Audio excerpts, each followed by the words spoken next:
ইনকিলাব মঞ্চের মুখপাত্র ও ঢাকা ৮ আসনের স্বতন্ত্র প্রার্থী শরীফ ওসমান হাদিকে গুলি করে হত্যা চেষ্টা ঘটনায় তদন্তে গুরুত্বপূর্ণ অগ্রগতি পেয়েছে আইন শৃঙ্খলা বাহিনী। ঘটনায় ব্যবহৃত মোটরসাইকেলের মালিক আব্দুল হান্নানকে রোববার ১৪ ডিসেম্বর গ্রেফতার করে পুলিশের কাছে হস্তান্তর করেছে র্যাব। পুলিশ সূত্রে জানা গেছে, যে মোটরসাইকেল থেকে শরীফ ওসমান হাদিকে গুলি করা হয় সেটির প্রকৃত মালিক হওয়ায় সন্দেহভাজন হিসেবে তাকে রাজধানীর পল্টন মডেল থানায় সোপর্দ করা হয়েছে। গ্রেফতার আব্দুল হান্নান রাজধানীর মোহাম্মদপুরের চাঁদ উদ্যান এলাকার বাসিন্দা। তার গ্রামের বাড়ি চাঁপাইনবাবগঞ্জ সদর উপজেলার সুন্দরপুর ইউনিয়নের বাগডাঙ্গা পশ্চিমপাড়া এলাকায়। তার বাবা মোহাম্মদ আবুল কাশেম ও মা মুসাম্মদ ফুরকন। পেশায় তিনি একজন শ্রমিক বলে জানিয়েছে পুলিশ।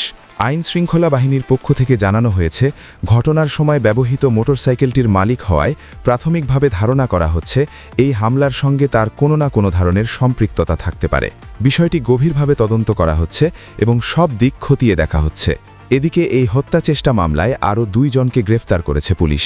রোববার দুপুরে এ তথ্য নিশ্চিত করেন ঢাকা মহানগর পুলিশের কমিশনার শেখ মোহাম্মদ সাজ্জাদ আলী। তবে তদন্তের স্বার্থে গ্রেফতার হওয়া ব্যক্তিদের নাম ও পরিচয় এখনও প্রকাশ করা হয়নি। উল্লেখ্য, গত শুক্রবার ১২ ডিসেম্বর জুমার নামাজের পর রাজধানীর বিজয়নগরের বক্স কালভার্ট এলাকায় শরীফ ওসমান হাদিকে লক্ষ্য করে গুলি চালানো হয়। গুরুতর অবস্থায় তাকে দ্রুত রাজধানীর একটি বেসরকারি হাসপাতালে ভর্তি করা হয়। বর্তমানে তিনি সিসিইউতে চিকিৎসাধীন রয়েছেন। এই ঘটনার পর থেকেই দেশজুড়ে নিন্দা ও প্রতিবাদের ঝড় উঠেছে। বিভিন্ন রাজনৈতিক ও সামাজিক সংগঠন হামলার সুষ্ঠু তদন্ত এবং জড়িতদের দ্রুত বিচারের দাবিতে কর্মসূচি পালন করছে। তদন্তে নতুন কোনো তথ্য পাওয়া গেলে তাৎক্ষণিকভাবে আপনাদের জানানো হবে। বিস্তারিত জানার জন্য আমাদের সঙ্গেই থাকুন।